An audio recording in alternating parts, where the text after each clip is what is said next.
ensemble. Alors, on émet sur la plateforme Twitch, comme tous les jeudis soirs, on a une émission sur cette plateforme. Donc, c'est l'occasion aussi de parler de ce sujet avec des internautes, des socionautes qui se connecteront dans les minutes et qui pourront aussi poser les questions qu'ils souhaitent en même temps sur cette plateforme. En tout cas, merci beaucoup à tous les deux de prendre le temps d'échanger avec nous sur cette problématique qui nous tient à tous à cœur. Alors peut-être pour commencer, je vais vous laisser vous présenter chacun d'entre vous et peut-être présenter, parce qu'on l'a fait pour notre territoire, présenter rapidement votre département, même si voilà, la Martinique est bien connue, contrairement à d'autres territoires qui peuvent être moins bien connus. Tout le monde connaît la Martinique, mais peut-être que c'est important de parler de géographie aussi par rapport à la thématique qu'on va aborder ensemble ce soir de la lutte contre les trafics de stupéfiants. Alors peut-être, monsieur le préfet, je peux commencer par vous laisser la parole. Oui, bonjour. Bonjour à vous, Camille, bonjour à Alexandre Gué. Content de vous retrouver, puis de retrouver tous les auditeurs qui sont avec vous. Est-ce que vous m'entendez bien pour démarrer? Parce que j'ai pas. Parfaitement bien. Très bien. Je regarde dans le chat, mais personne m'a dit qu'on vous entendait pas bien, donc on va continuer comme ça. Entendu. Donc, je suis le préfet de la Martinique depuis 2 ans. La Martinique, c'est un territoire français qui est dans l'Amérique centrale, dans cette chaîne de petites îles qu'on appelle les Petites Antilles, qui sont comprises entre les États-Unis et l'Amérique latine, pour faire simple. On est à 7000 km de Paris, donc de l'autre côté de l'Atlantique. On est bien plus au sud que l'Europe. On est plutôt à la hauteur de l'Afrique continentale. La Martinique, c'est une île qui accueille 360 000 habitants, qui sont d'une taille comparable. C'est une île qui est d'une taille comparable à la Guadeloupe, qui est voisine de quelques 150 km et qui accueille aussi à peu près 350 000 habitants.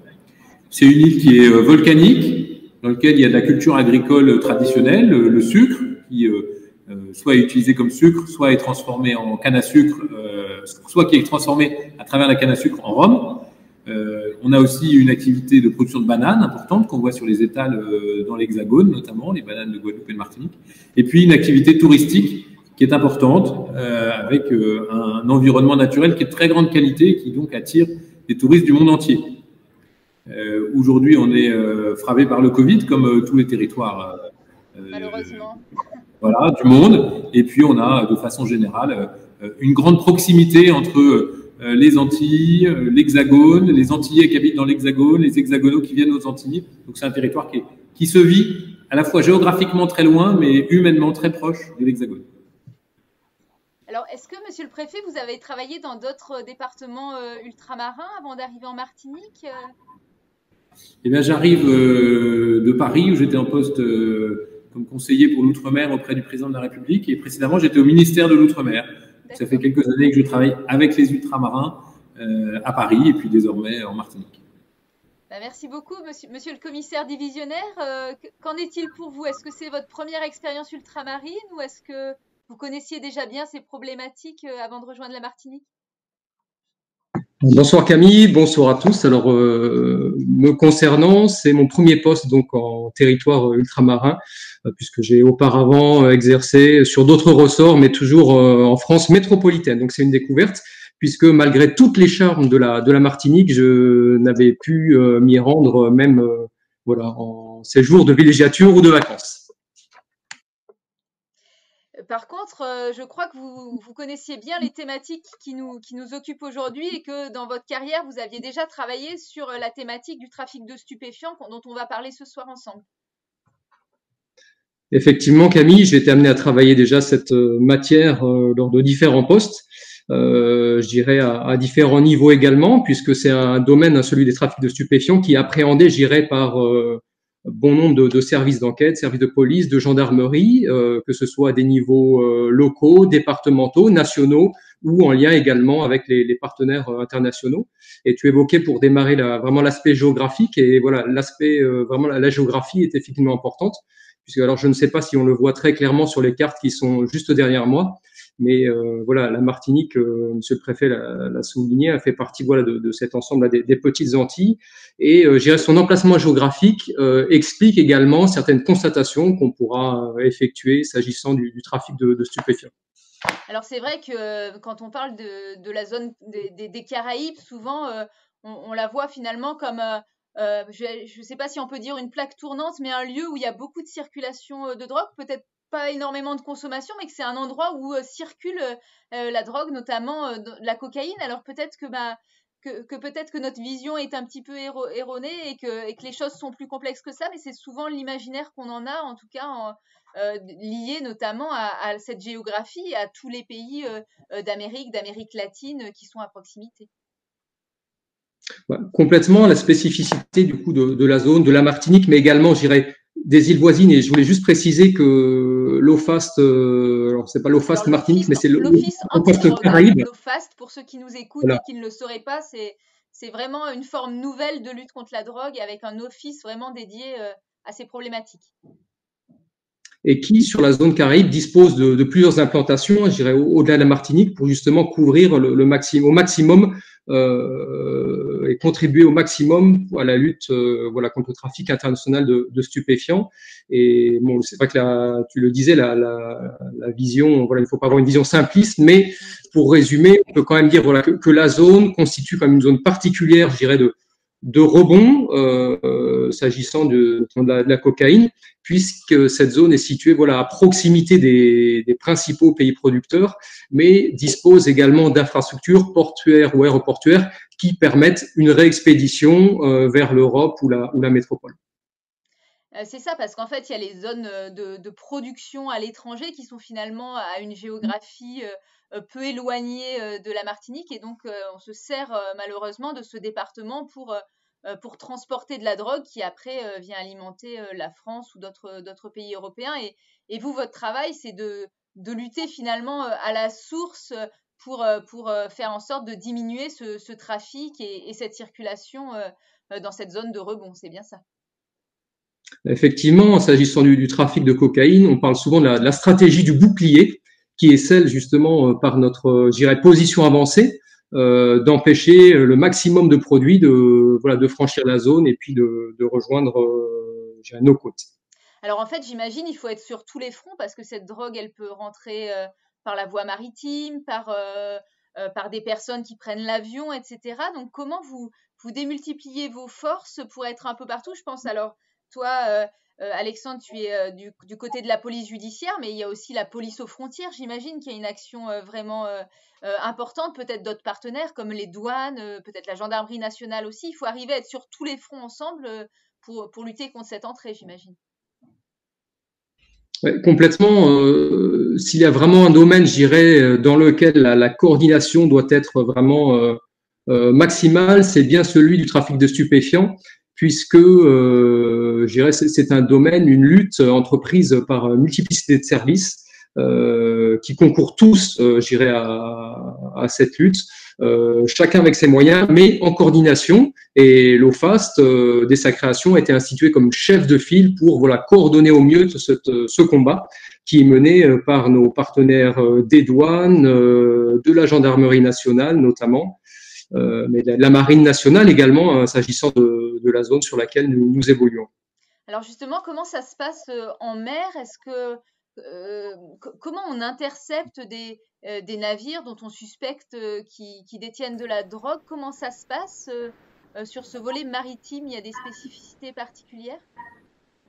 Alors, ce qu'on peut peut-être dire sur le volet maritime, d'abord, c'est que c'est une espèce de spécialité de la zone antillaise que de travailler sur les go-fast.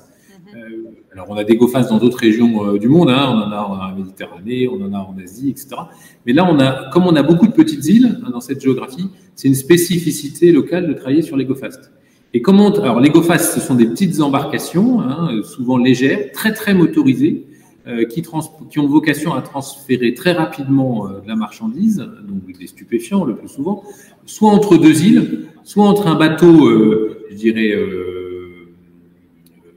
qui est une ressource, hein, qui est une réserve, et des trafiquants et la destination finale. Ces go-fast, on les repère soit avec du renseignement, soit avec du repérage aérien, satellitaire, par avion. Donc, il y a tout un travail de repérage. Et ensuite, on les cible de façon à les intercepter, à les arrêter, et puis pour récupérer la marchandise et récupérer les personnes qui sont à bord. Et cette action ciblée, c'est une action qu'on appelle de vive force. C'est-à-dire que on a une capacité, on a des gestes techniques, on a des autorisations juridiques pour intercepter le go-fast, même s'il ne souhaite pas s'arrêter.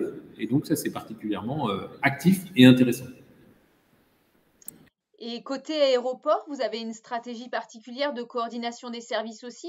On entend parler des mules, donc de personnes qui ingèrent de la drogue pour arriver à la faire passer par voie humaine finalement via ces avions. Comment on travaille sur ce domaine-là? Parce qu'on ne peut pas contrôler chacune des personnes. Est-ce que c'est sur la base, pareil, d'informations, de renseignements et avec quels partenaires est-ce qu'on travaille sur ces sujets? Alors, par la voie des avions, disons que c'est dans les deux sens. C'est-à-dire que, comme nous sommes proches des zones de production de la cocaïne, il y a un sujet pour il y a des mules dans le sens outre-mer, donc Martinique ou Guadeloupe, vers l'Hexagone. Oui. Et puis, il y a dans l'autre sens aussi le cannabis, qui n'est pas produit dans notre zone, mais qui peut être consommé quand même aux Antilles. Il y a du cannabis qui va dans le sens Hexagone vers outre-mer. Et dans les deux sens, on a des phénomènes de mules, c'est-à-dire des voyageurs qui soit ingèrent des capsules de drogue, soit les ont tout simplement à corps, c'est-à-dire scotchés dans leurs sous-vêtements, ou sous leurs vêtements ou dans leurs sous-vêtements, soit même dans leurs valises, parfois, sans beaucoup de précautions, et qui essayent d'introduire soit de la cocaïne des îles des Petites Antilles vers l'Hexagone, soit du cannabis de l'Hexagone vers les Petites Antilles. Et donc, on les repère, finalement, les policiers, les gendarmes et les douaniers qui font les contrôles à l'aéroport savent relativement bien les repérer. Donc, en fait, on les repère. Ensuite, on découvre la drogue et puis ces personnes sont interpellées. Elles encourent de très lourdes sanctions. Souvent, malheureusement, ce sont des personnes qui sont un peu manipulées. On leur a promis monts et merveilles pour faire cette traversée en leur disant prends cette marchandise pour moi, un trafiquant qui leur dit prends cette marchandise pour moi et je te paye une somme pour le faire, mais ils risquent vraiment leur vie, ils risquent aussi la prison, ils risquent de très lourdes amendes et donc ils prennent des risques inconsidérés parce que très souvent ils sont interceptés, le plus souvent je dirais même, nous l'espérons, ils sont interceptés à l'aéroport soit de départ soit d'arrivée. Et de là commence un gros travail judiciaire pour les équipes de la police judiciaire, j'imagine, parce que tout ça, une fois l'interpellation réalisée, il faut rassembler les preuves, porter en procédure et présenter cet individu avec l'ensemble des preuves à la justice. Ça, c'est vraiment le travail des enquêteurs au quotidien, j'imagine, finalement. Complètement, Camille. Alors, s'agissant des mules aéroporteurs, on a une première phase qui est réalisée par nos collègues douaniers. Mais effectivement, s'ensuit à l'issue d'une remise une procédure de garde à vue qui, comme toute garde à vue, constitue vraiment un peu une course contre la montre pour amener, je dirais, le maximum d'éléments de preuve tangibles devant les autorités judiciaires. Et on a vraiment, alors s'agissant des mules, on a le traitement des mules en elles-mêmes, mais on a également vraiment du travail de fond dont l'objectif est de démanteler des réseaux, puisque une mule, elle est prise en charge par un réseau. Le produit lui apporté, il y a une logistique, de récupération à l'arrivée également. Il y a une logique parfois en termes de communication également, des moyens dédiés. Mais ce travail, il est effectivement réalisé vraiment dans une logique de démantèlement véritablement de réseau. Oui, c'est vraiment toute la filière que vous cherchez et d'expliciter finalement la responsabilité de chacun, parce que il y a la mule et il y a tout ce qui va l'entourer, tout ce qui a permis ce trafic. Et vous, votre objectif pour les enquêteurs, j'imagine, c'est d'aller le plus loin possible dans le démantèlement du réseau. Complètement. L'idée, c'est vraiment de pouvoir y mettre, un terme, de les stopper au mieux, en agissant vraiment au-delà de la personne de la mule, qui souvent va être quelqu'un qui va être appâté, à l'appât du gain, ou alors parfois des menaces pour effectuer un ou plusieurs transports. Mais nous, effectivement, l'objectif est de pouvoir réaliser des démantèlements en profondeur. Et est-ce que l'organisation actuelle de l'Office antidrogue, l'OFAST, qui a quand même, c'est le premier office à rassembler autant de spécialités, il y a la police, il y a les douanes, on l'a dit, potentiellement il y a d'autres concours qui peuvent être au sein de cet office antidrogue, est-ce que ça vous aide à tous travailler ensemble pour vraiment aller le plus loin possible finalement dans ce démantèlement de réseau? Je crois que c'est toute la logique de l'OFAST, hein, de pouvoir réunir, je dirais, les différentes forces de sécurité, à les faire travailler ensemble, chacun avec voilà, ses logiques, ses moyens, mais à voilà, coordonner toute cette action pour amener vraiment une action la plus efficiente possible contre ces réseaux-là. Et voilà, à différents niveaux, au niveau de l'OFAST, on trouve effectivement des gendarmes, des douaniers qui travaillent avec les policiers. Alors moi, je me demandais aussi, pardon, monsieur le préfet, je vous écoute. Non, pardon. Ce que je veux dire, c'est qu'on peut dire aussi qu'il y a cette coopération interne à la France entre tous les services. Et puis, il y a une très intense coopération internationale également avec tous les pays qui sont voisins de la Martinique et qui sont aussi voisins de la Guadeloupe, et voisins de Saint-Martin, donc voisins des territoires français. Alors, il y a bien sûr les pays européens qui sont présents dans la zone auxquels on pense. Il y a le Royaume-Uni, il y a les Pays-Bas. On pense aussi aux États-Unis qui sont très très présents dans la zone, c'est leur zone de proximité. Et puis il y a aussi tous les pays souverains de la zone qui souhaitent lutter contre les stupéfiants. Je pense par exemple à la Dominique et Sainte-Lucie qui sont des territoires très voisins des Antilles françaises. Je pense à Saint-Vincent, Trinidad et Tobago, la Barbade, qui sont des territoires qui sont investis eux-mêmes dans les luttes contre les stupéfiants, dans la lutte contre le trafic intérim. Et donc, cette coopération internationale, c'est à la fois une coopération opérationnelle, notamment sur le repérage, sur les arrestations, sur le suivi des GoFast, sur la connaissance des trafics. Et puis, c'est aussi une coopération judiciaire en aval, entre magistrats, pour sanctionner des comportements répréhensibles, pour faire en sorte que les interpellations de certains pays soient reconnus par d'autres, pour que les ressortissants puissent aussi être sanctionnés dans leur pays d'origine. Donc c'est une coopération qui est vraiment de grande qualité. Il y a à la fois la coopération que les forces françaises doivent faire entre elles, et puis la coopération avec les pays étrangers. Et c'est cet ensemble qui fait notre force. Et entre enquêteurs, vous arrivez aussi à avoir cette coopération de proximité sur une affaire particulière, avoir peut-être des équipes qui se parlent, qui se connaissent à force quand vous saisissez de la drogue. Est-ce que vous savez par exemple de quel pays la drogue arrive? C'est des choses que vous arrivez à mettre en place? Alors, c'est des objets, des enquêtes qui sont diligentées, hein, de pouvoir également remonter à la source, établir toutes les responsabilités des logisticiens, mais également des fournisseurs, ce qui n'est pas le travail le plus évident, mais comme le soulignait Monsieur le Préfet, nous avons vraiment une action de coopération, que ce soit tant, je dirais, avec les pays de destination des produits stupéfiants, mais également une coopération forte avec les pays de production et les pays à travers lesquels la drogue peut être acheminée jusqu'à nos territoires.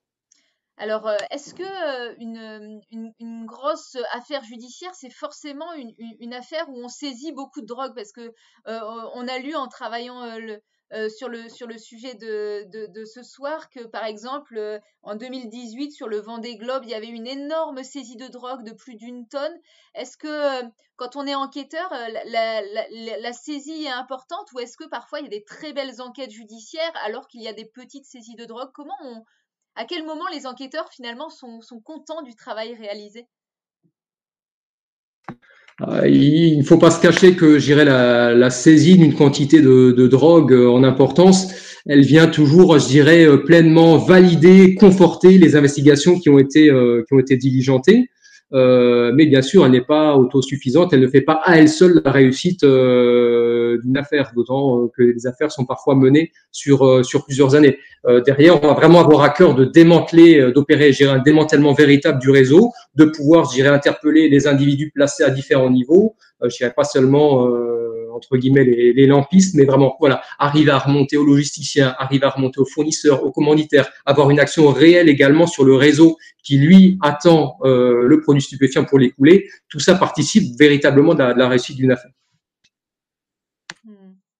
Alors il y a une personne dans le chat qui nous demande comment aussi on prend en charge les personnes qui ont été forcées à transporter de la drogue? Est-ce qu'il y a une approche aussi sociale pour les mules, en plus de la peine judiciaire et de la suite judiciaire? Est-ce que derrière, il y a une prise en charge sociale de ces personnes qui, comme vous le disiez, monsieur le préfet, sont des fois aussi des personnes vulnérables ou qui ont été abusées par les trafiquants?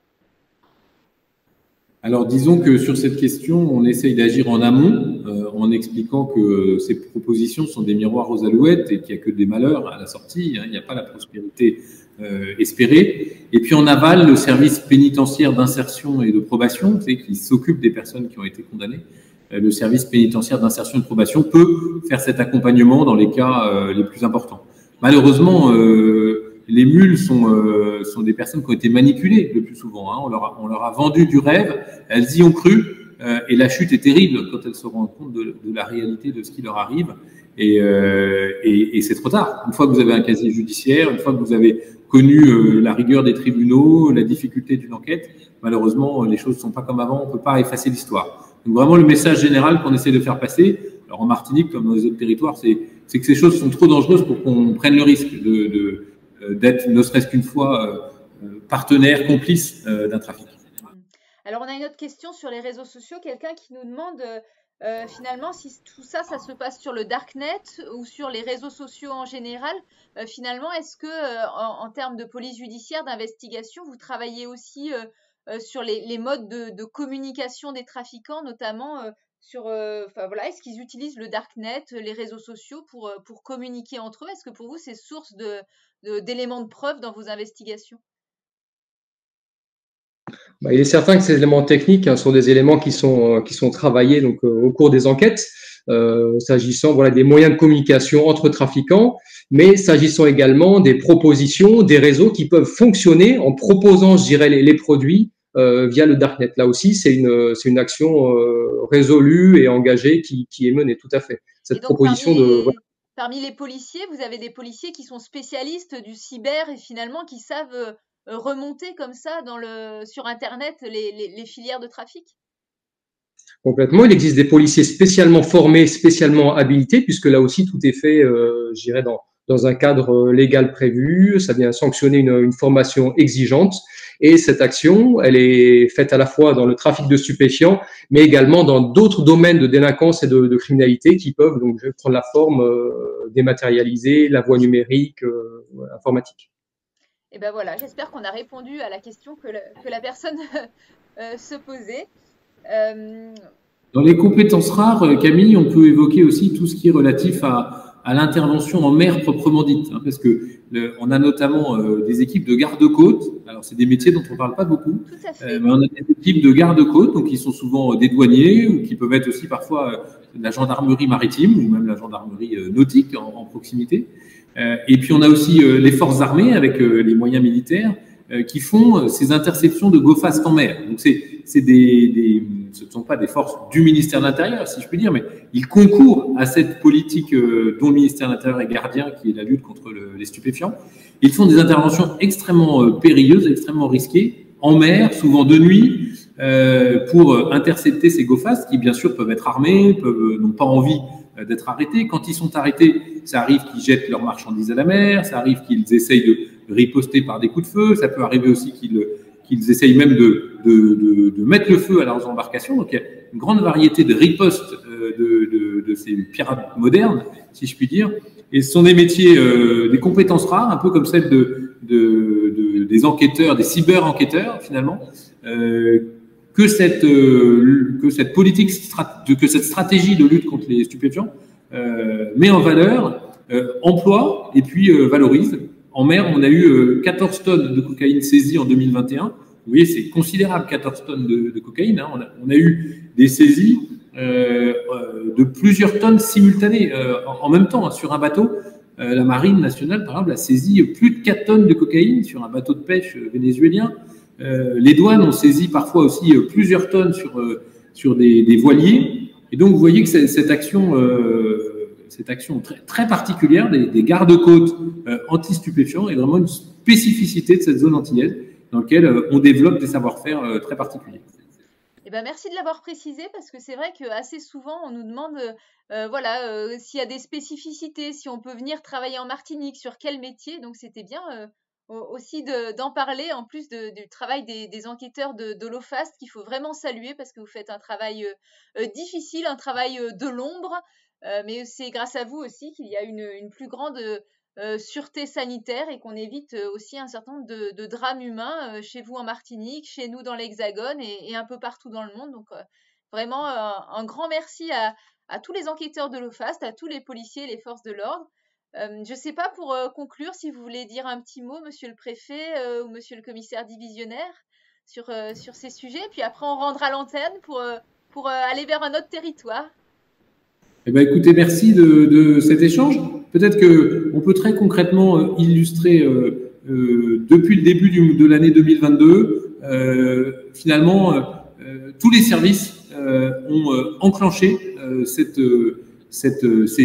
politique de saisie. On a eu début janvier 250 kilos de cannabis interceptés par la gendarmerie. On a eu des saisies importantes de l'OFAST. On a eu avant-hier 1 tonne interceptée par les douanes. Et donc, ça illustre très simplement que cette politique de lutte contre les stupéfiants, elle est vraiment une action de très haut niveau, menée par des services extrêmement performants, pilotés par l'OFAST.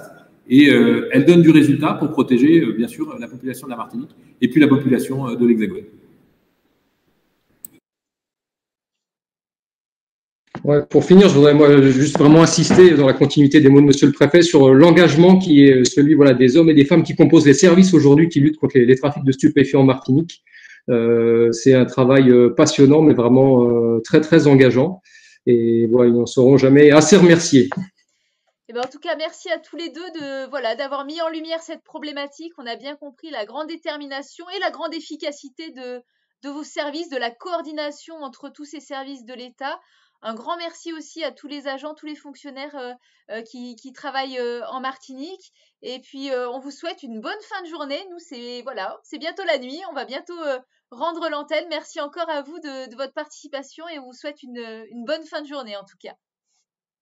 Bonsoir à tous et à bientôt. À bientôt. Au revoir. Bonsoir. Au revoir.